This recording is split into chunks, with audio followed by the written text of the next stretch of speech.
Hello friends, अर्थ angels में मैं पूनम कपूर आपका स्वागत करती हूँ। गर्मी की शुरुआत हो चुकी है और गर्मी की शुरुआत होते ही हमारे ध्यान में वो पौधे आते हैं जिनको धूप बहुत पसंद है, यानी कि सन लविंग प्लांट्स। और ऐसे ही सन लविंग प्लांट्स में एक पौधा है बोगनविलिया। बोगनविलिया एक बहुत ही खूबसूरत प्लांट है जिसके अलग अलग वैरायटीज़ में अलग अलग रंगों में बहुत ही खूबसूरत फूल आते हैं। और ये एक ऐसा पौधा है जो पूरा साल भर ऑन एंड ऑफ हमें फ्लावरिंग देता रहता है। तो आज के इस वीडियो में मैं आपके साथ शेयर करूंगी कि कैसे हमें बोगनविलिया प्लांट की केयर करनी है और ऐसे कुछ टिप्स जिससे हमारे प्लांट में बहुत अच्छे से फ्लावरिंग होगी। तो बने रहिए वीडियो के अंत तक मेरे साथ, क्योंकि वीडियो के एंड में मैं एक आपको खास टिप देने वाली हूँ। और अगर मेरी वीडियो पसंद आए तो इसको लाइक और शेयर करना ना भूलें। और अगर मेरे चैनल पर नए हैं तो प्लीज़ मेरा चैनल सब्सक्राइब जरूर कीजिए। शुरू करते हैं टिप नंबर 1 से। अगर आप चाहते हैं कि आपके बोगनविलिया प्लांट में बहुत अच्छे से फ्लावरिंग हो तो सबसे जो पहली टिप आपको फॉलो करनी है वो अपने प्लांट की हार्ड प्रूनिंग। हमें साल में लगभग 2 बार अपने प्लांट की हार्ड प्रूनिंग करनी है। पहली प्रूनिंग हमें सर्दियों के बाद या स्प्रिंग से पहले और दूसरी प्रूनिंग हमें बारिशों से पहले करनी है। जैसे कि आप नोटिस करते होंगे, सर्दी जाते जाते बोगनविलिया प्लांट की लगभग सारी पत्तियां झड़ जाती हैं और इसमें खाली ब्रांचेस रह जाती हैं। तो ऐसे में आपको अपने प्लांट की हार्ड प्रूनिंग करनी है। हार्ड प्रूनिंग करने से हमें 2 फायदे होते हैं। पहला फ़ायदा ये है कि जब हम अपने प्लांट की हार्ड प्रूनिंग करते हैं तो हमारा प्लांट शेप में रहता है। जैसा कि आप जानते हैं, बोगनविलिया प्लांट बहुत ही वाइडली ग्रो करता है, तो इस प्लांट को शेप में रखने के लिए इसकी हार्ड प्रूनिंग करना बहुत ज़रूरी है। और दूसरा, जब हम अपने प्लांट की हार्ड प्रूनिंग करते हैं, जहाँ से हम अपने प्लांट को प्रून करते हैं वहाँ से कई सारी ब्रांचेस निकलती हैं। और बोगनविलिया प्लांट में क्या होता है कि इसके जो फ्लावरिंग होती है इसकी टिप्स पे होती है, और जितनी हम टिप्स प्रून करेंगे उतनी ही टिप्स पे हमारे फ्लावरिंग ज़्यादा अच्छी होगी। तो ये तो हो गया हमारे प्लांट की हार्ड प्रूनिंग जो हमने साल में 2 बार करनी है। लेकिन अगर आप अपने प्लांट में ज़्यादा फ्लावरिंग चाहते हैं तो समय समय पे आपको सॉफ्ट प्रूनिंग भी करते रहना है। सॉफ्ट प्रूनिंग में हमें क्या करना है कि जोन से हमारे प्लांट्स जो फ्लावर्स सड़ चुके हैं, हमने उन फ्लावर्स को उतारते रहना है। इसके अलावा अगर आप ज़्यादा फ्लावरिंग चाहते हैं तो हमारे प्लांट में जो भी उसकी टिप्स हैं, जैसे ये देखिए, इनकी पिंचिंग करते रहना है। समय समय पे अपने प्लांट की पिंचिंग करनी है। जितनी ज़्यादा हम अपने प्लांट में पिंचिंग करेंगे उतनी ही उसमें फ्लावरिंग होगी। अब इसके लगभग देखिए, इस ब्रांच में हमने सारी इसकी टिप्स की पिंचिंग कर दी है। अब ये देखिए, इस ब्रांच में मेरे इसके बिल्कुल भी लीव्स नहीं है। इसमें लगभग हर ब्रांच पे सिर्फ फ्लावर्स ही फ्लावर्स हैं।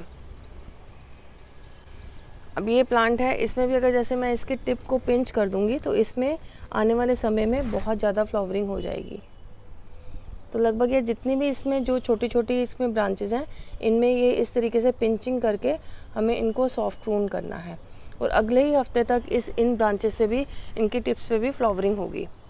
अब मैं आपको बताऊंगी टिप नंबर 2। अगर आप अपने बोगनविलिया में बहुत ज़्यादा फ्लावरिंग चाहते हैं तो आप अपने प्लांट को कम से कम पानी दें, क्योंकि बोगनविलिया एक डेजर्ट प्लांट है और इसकी वाटर रिक्वायरमेंट बहुत कम है। आपने देखा होगा कि रोड साइड पे बोगनविलिया प्लांट लगे होते हैं और वो फूलों से लदे हुए होते हैं, जबकि वहाँ उनको बहुत कम पानी मिलता है। अगर हम अपने बोगनविलिया प्लांट में बहुत ज़्यादा वाटरिंग करते हैं तो उसमें लीव्स बहुत ज़्यादा होंगी और फ्लावर्स नहीं लगेंगे, तो वो लीव्स रिच बनेगा, फ्लावर रिच नहीं बनेगा। अगर हम चाहते हैं कि हमारे प्लांट में पत्तियाँ नहीं फूल दिखें तो इसके लिए लगभग हफ्ते में सिर्फ 1 बार आपको पानी डालना है। और अगर बहुत तेज़ गर्मी है तो आप 3 से 4 दिन के बाद उसमें एक बारी अच्छे से वाटरिंग कर सकते हैं। फिर बीच में आपने बिल्कुल उसको पानी नहीं देना। थर्ड टिप जो आप फॉलो करेंगे, जैसे कि मैंने आपको बताया, हमारा बोगनविलिया प्लांट डेजर्ट प्लांट है और इसको फुल सनलाइट चाहिए और लगभग इसको दिन में कम से कम 5 से 6 घंटे की डायरेक्ट सनलाइट चाहिए।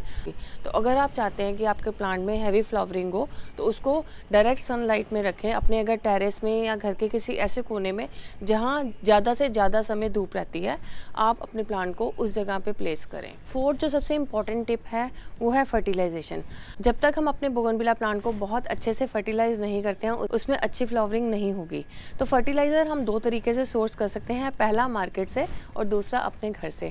पहले तो मैं आपको बताऊंगी अपने घर से हम कौन से फर्टिलाइज़र सोर्स कर सकते हैं। हमारे किचन वेस्ट में जो सबसे अच्छे फर्टिलाइज़र हैं, एक एगशेल फर्टिलाइज़र है। ये देखिए, ये मेरे अंडे के छिलके हैं जिनको मैंने धो के सुखाया हुआ है। इनको अगर मैं चाहूँ तो ये मैं इनको बिल्कुल हाथ से इस तरीके से क्रश करके मैं ऐसे भी डाल सकती हूँ, और इसके अलावा अगर आप चाहें इसको मिक्सर ग्राइंडर में ग्राइंड करके पाउडर फॉर्म में डायरेक्ट भी डाल सकते हैं, और पानी में डिज़ोल्व करके भी इसे डाल सकते हैं। नेक्स्ट जो फर्टिलाइज़र आता है वो बनाना पील या अनियन पील फर्टिलाइज़र। अगर आप चाहें तो प्याज के छिलकों को या केले के छिलकों को पानी में भिगो के रखें, और कुछ दिनों बाद लगभग 3 से 4 दिन बाद उस पानी को अपने बोगनविला प्लांट में डाल दें, और उसके बाद रिज़ल्ट देखें।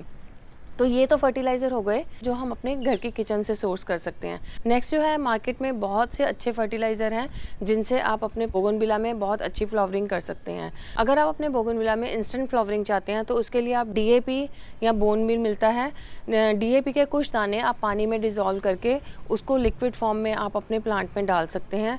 नेक्स्ट जो आता है वो बोन मील भी लगभग 1 चम्मच आप अपने प्लांट की सॉइल में डाल सकते हैं, उसके बाद उसमें गुड़ाई कर दें। इसी तरह सरसों की खली या नीम की खली आती है, उसको भी आप पानी में भिगो के और उसको लिक्विड फॉर्म में हम अपने प्लांट में डाल सकते हैं। इसके अलावा वर्मी कंपोस्ट, काउडंग कंपोस्ट, ये तो आप रेगुलर डालते ही होंगे अपने प्लांट में।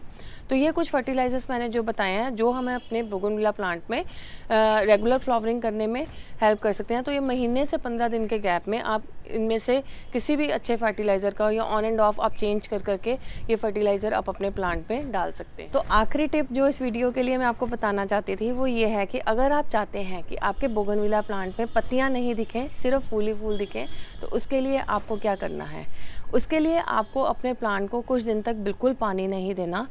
हमें अपने प्लांट में तब तक पानी नहीं डालना जब तक उसकी पूरी लीफ शेड हो जाए, और जब एक बार ही हमारे प्लांट की पूरी लीफ शेड हो जाती हैं तो हमने उसकी सॉइल की अपर लेयर की अच्छे से गुड़ाई करनी है, और उसमें बहुत अच्छे से फर्टिलाइज़र डाल के फिर उसमें वाटरिंग करनी है, और उस प्लांट की सारी टिप्स को पिंच कर देना है। तो उसके बाद देखिएगा कि आपके प्लांट्स में लीव्स बहुत कम दिखेंगी या बिल्कुल नहीं दिखेंगे, और सिर्फ फ्लावर ही दिखेंगे। ऐसा ही मैं आपको अपना एक प्लांट दिखाती हूँ। ये देखिए, ये मेरा एक बोगनविला का प्लांट है जिसमें लीव्स बहुत कम है और पूरी ये फ्लावरिंग ही हुई पड़ी है इस प्लांट में।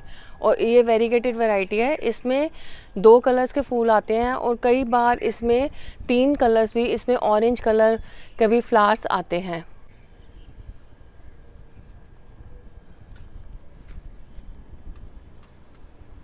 तो फ्रेंड्स, अगर आप ये सारी टिप्स फॉलो करते हैं तो आई एम श्योर कि आपके प्लांट में बहुत अच्छे से फ्लावरिंग हुई होगी।